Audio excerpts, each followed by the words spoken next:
Hello, fellow comic book lovers, collectors, and aficionados. Vin Crew here with kind of a different video. Haven't I really don't do these videos. I just basically do haul videos. But I thought, yeah, just change the pace up a little bit here and maybe give you something to look for when you're looking in them dollar bins for books. If you're flippers or whatever, people that sell books to help get bigger books, that sort of a thing, or books maybe that you just didn't look at or think had value. So these are books that consistently, I mean, obviously there's outliers that you can find that they're going to be under, and if you're patient you can find them under, because a lot of these books fly under the radar, and so if you're patient enough they can slip through the cracks, but for the most part they'll consistently sell for $25 or more on eBay. And so, like I said, some of these may be more obvious than others, but I think there'll be some in here that will catch some of you by surprise, maybe. So, so let's just get started here. I don't think this is going to be a long video by any stretch of the imaginations, because I don't know how to edit things in and all of that sort of thing, but you can figure that stuff out. Look them up on eBay or whatever. And obviously don't take what I say as a grain of salt or the gospel or whatever. Just please double check, verify, make yourself feel comfortable, just like you should on any type of advice or suggestion. So all right, so this here, excuse me, I'm sorry. This here is Victims number 3. I have to give a shout out to Tom Ryan. I think it was him that first brought this to my attention. Did not know this book existed at that point, but it's obviously probably the reason it sells so much, or can sell for as much as it does, is the bondage cover here. I think it's a Jim Belant cover too. But this book here, I've seen it sell for as low as like $15, but I've seen it sell for as high as $68 recently raw. And like I said, it's more about that $25 range. There's quite a few of them that are listed at $25 right now. There's some lower end ones that are not quite as nice shape. So, but anyways, this is a book that you might want to look for if you're looking through those odd dollar bins. Here's one that's probably not a surprise to anyone, but it's been a while since this book's been on. I think it came out in 2004, so 20 years, and it comes and goes. And I mean, obviously, Joker and Harley on the cover makes it quite desirable, and so this book here still easily a $30-$40 book. Once again, if you're patient, it can fall through the cracks and you can get for like $20, that sort of a thing. So, just something to be aware of. All right, here's a couple Looney Tunes that you might want to be on the lookout for, that surprisingly have some value to them, especially if you can find them in newsstand. But regardless, even the direct editions can still sell for $25, $30, $40, $50 at times raw. Once again, these prices I'm referring to are all raw. I don't do graded stuff. This is Looney Tunes number 80. And there's a couple other Looney Tunes out there that I just don't own either. So you might want to just Google, or not Google, but, look up on eBay sold prices on Looney Tunes if you're not familiar with the series. And number 90, this is obviously homage to The Sopranos. So, yeah, Looney Tunes number, like I said, number 80 and number 90. This book here, I've heard people make reference to it on occasion, but I don't see a lot of people talking about it. I don't think it was a heavily printed book, and that maybe is why there's some allure to it, especially if you can find the entire series too. It goes 4 issues. The series itself as a set raw can sell for up to $150. This is Bigfoot number 1. It's got a pretty awesome lineup of talent on it. It's got Steve Niles and Rob Zombie and Richard Corbin. This book consistently sells for about $25 for issue number 1. Once again, if you're patient it'll slip through the cracks and you might find it for a little cheaper, but on occasion it does sell for as much as $40. So, and as I stated, if you can find the entire run, that's really, you should grab that, especially if you can get it for, under 25 or $30. So yeah, it's Bigfoot number one. Sorry about these pauses. I'm fighting the cold, and I don't want to hear you guys hear me cough, or have you guys hear me cough. So I just decided to pause it. But anyway, here's another one. This one here, probably no surprise. First appearance of Livewire, Superman Adventures 5. This book used to sell for quite a bit more. And it has dipped, but it's still a popular character. Came out right around the time of Harley Quinn, a little bit after that. And this was kind of the character that really got a big boot after Harley came out. This was kind of that next character that people wanted to think would be somebody that could really latch on, and you do see her in cosplay and that sort of a thing. So still a $35 book at times, so still a book to look for, especially when you're looking through the Batman Adventures. All right, this one here, She-Dragon. This is a prestige one-shot. I still don't fully understand why this book sells for consistently around $25 or so. Mine is autographed. It really doesn't have a reason for why this is any more money, that there's no COA on my autograph, but it's a one shot. She was a popular character in the Savage Dragon, I'll spit it out series, and so if you're looking through the Savage Dragon, most people will probably just throw this in there, or even in the S's. As I said, it's a prestige format. It doesn't collect stories, I don't believe, at least. But yeah, it can consistently sell for about $25 or so. So yeah, I didn't know that. Yeah. So another book here, Hack Slash of Oz. I think this is number 2, I believe. No, number 14. This is an early Jenny, I think it might even be her first cover work, at least in mainstream type comics. I personally don't like this cover, but I know it's extremely popular, and this book can easily sell for $60 to $100 raw. Very coveted. There's some hack slash books out there, I'm telling you, that can really garner some money. So if you're looking through the hack slash books, there's My First Maniac one. I don't have that one. I think it's an annual. And some other variants and cover Bs and whatnot. So, but Hack Slash number 14, Jenny Frison cover. Critters number 1. This is popular, obviously, as you can see, for the Animorphics, especially Usagi there. It's an early Usagi, and it might be his first book out of his own original title too. Well, Albedo would obviously be, so strike that comment. But this here book is a $35, $40 book, raw.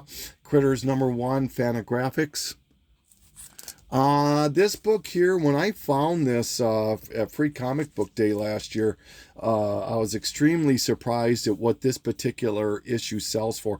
All the issues are about a $20 book. I think it's 3 or 4 issues long, but this one, with it being a all black creator and all black character issue, really spikes the price up. There's one that sold recently for $220, I think it was. And I think that was with 1 and 2. There was another one that sold for only $10. And if you look, I think the cheapest one you can find is about $225 on eBay right now, raw. As I said, if you're patient, sometimes these odd books fall through the cracks, but for the most part, they typically don't. So, This is War of the Independents #2 out of Anvil. And as I stated, if you can get it's just kind of like Bigfoot. You pick up all those issues. It's a small mini series, and then there's some offshoots too. So, but yeah, definitely one you might want to look at. Futurama Comics #7. This Hasta la Vista homage or reference drives this book up in value. And Futurama #1 obviously has a lot of value too. So any of these Futurama books are a 5, 10 on up dollar book. So Futurama #7. Hench Girl, surprisingly, this book still maintains a 25 so or around that value. This is excuse me here, didn't mean to see that was still on there. But Hench Girl #1 from Scout Comics, once again probably a $30-$40 book, maybe even $50 on a good day. This one is kind of similar to the first book I showed, Victims.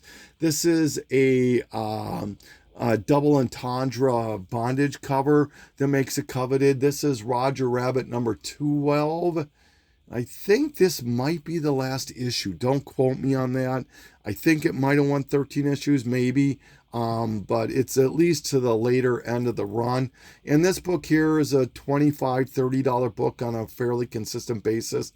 And the other books in this run don't really sell for anything. So it needs to be Roger Rabbit #12. Thundercats, The Return #3.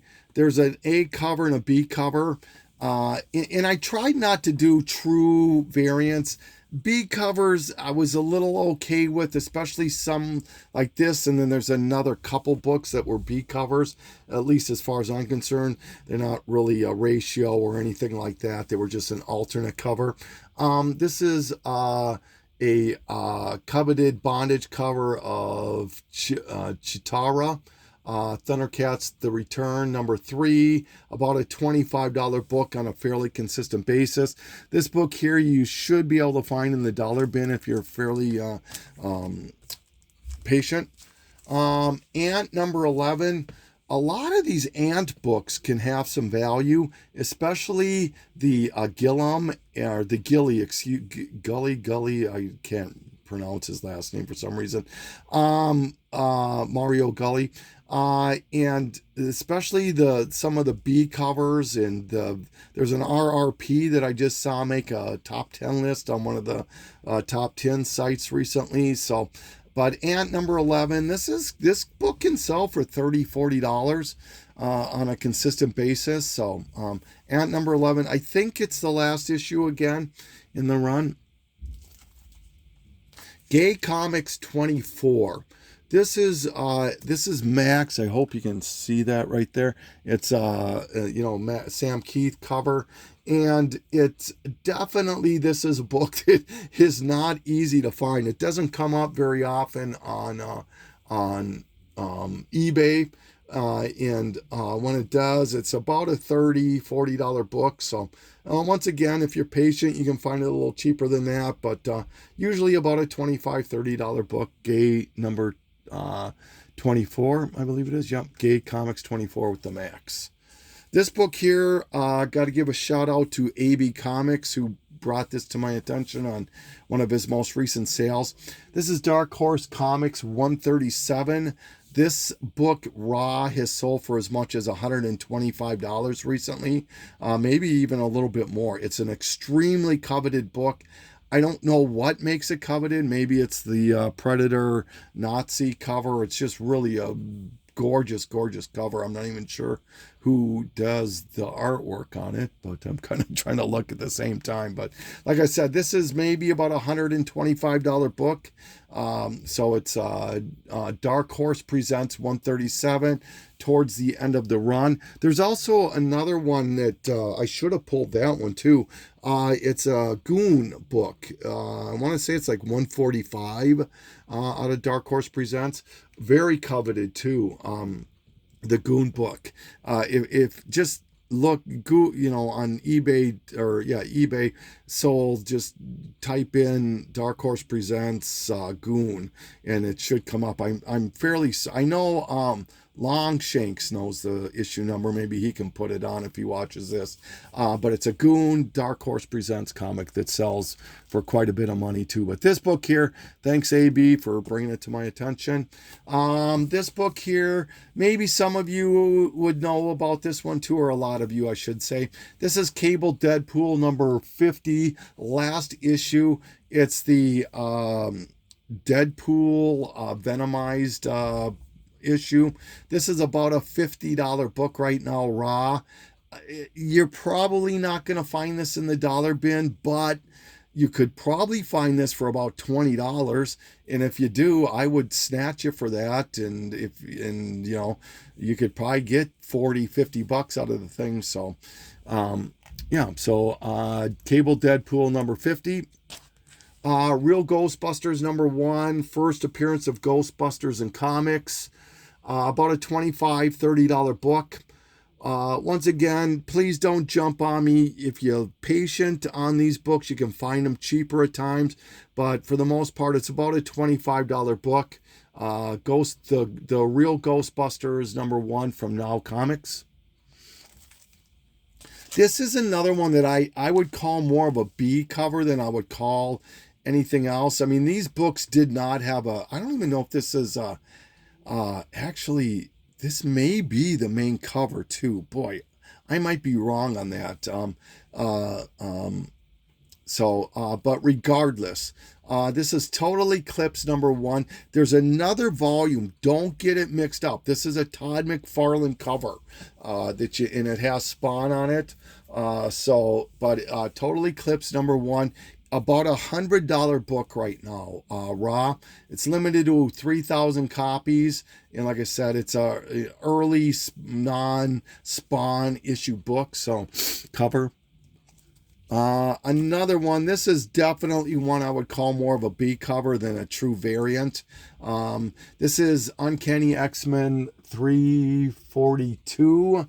The other cover has Magneto on it. I think he's on the moon or Asteroid M or something.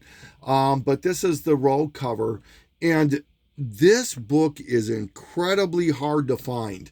At least it was for me. Now, I've started to find a few issues since I bought my first one from AB Comics back in the few months ago. But this is about a $30 book, $40 book. And as I stated, it's not variant, but the alternate cover to Uncanny X-Men 342. It has Rogue on the cover instead of Magneto. So, in fact, I don't even think.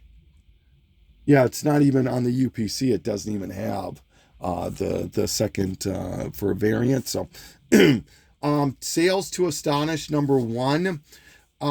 There's a few covers to this, or at least I shouldn't say covers, few issues to this. This is like a spring and a fall and stuff like that. But this is in preview form, first appearance of the Midnight Suns. It predates Marble Age, whatever that is. And this is about a $25, $30 book. Or at least it was. I haven't checked this one up in a little while, but I would imagine that it's probably still around that price. If not, definitely a book that you could stash away if you're patient, and if the Suns Midnight Suns thing comes to fruition, then this book here will definitely skyrocket. I think it was Renovision maybe that pointed this out to me way back a few months. All right, and the last book, so there's a little over 20 books here that you might want to look for when you're out there digging, and since it's con season. This is Dark Horse Presents 100. Now, you need to be aware there are 5 different covers to Dark Horse Presents 100. And 3 of them, if I can find... I don't know where the other ones went, but 3 of them have the same cover and the back cover, and that's actually what makes this coveted, is the back cover. And what I mean by that is that it's this book right here, this cover right here. I think it was G-Dub pointed this out recently in a post on Instagram. And it's kind of catching on that these back covers of Dave Stevens, because the all the books of Dave Stevens right now are just going through the roof. So if you can look at these back covers, they're more of a value. And this one here is interesting because, as far as I know, this is the only art form that this is a cover or back cover to. Please correct me if I'm wrong. But a lot of these other ones have like a offtake of Planet Comics or maybe Sheena or something like that. But this one is I believe, a standalone type of artwork on here. So, which really makes it coveted. This book is starting to garner some attention. The way I bought this, because you can, right now, the last few auctions I've watched, this is about a $25-$30 book on its own. But if you look set wise, where you can get all 5 covers, and there's a cool Hellboy, and I think there's a Madman cover, and I can't remember the other ones. But you can get the set for $25 if you're patient enough. And that's what I did here. I mean, why not? I get 5 books for $25, and so I get 4 extra books for the same amount that I'd pay for this one. And I do like the Dark Horse Presents books. They are nice anthologies. So, but that's about it. These are the books that I wanted to bring to your attention as your dollar bin diving or $5 bin diving or whatever, $10 bin diving. Even for a lot of these would be well worth the expenditure cash wise. So, and there's quite a few other ones. Maybe some of you can mention some in comments if you feel comfortable with it, of ones you've noticed too that are kind of flying under the radar, that are pricey and maybe some people don't know about. So I just wanted to do kind of a little service here to everybody. So kind of rambling right now, sorry, but this has been Crew saying thank you so much for taking this journey with me. Signing off. Oh, and by the way, once again, not sure when I'm posting this, but I'm going to Seattle, Washington over 4th of July. If anybody is familiar with that area, if you feel comfortable, give me a pointer for a comic shop that's worth it to check out. And if anybody lives there and maybe wants to get together for lunch or dinner, by all means, I would love to meet somebody in the community out in that area. So, Vin Crew, signing off.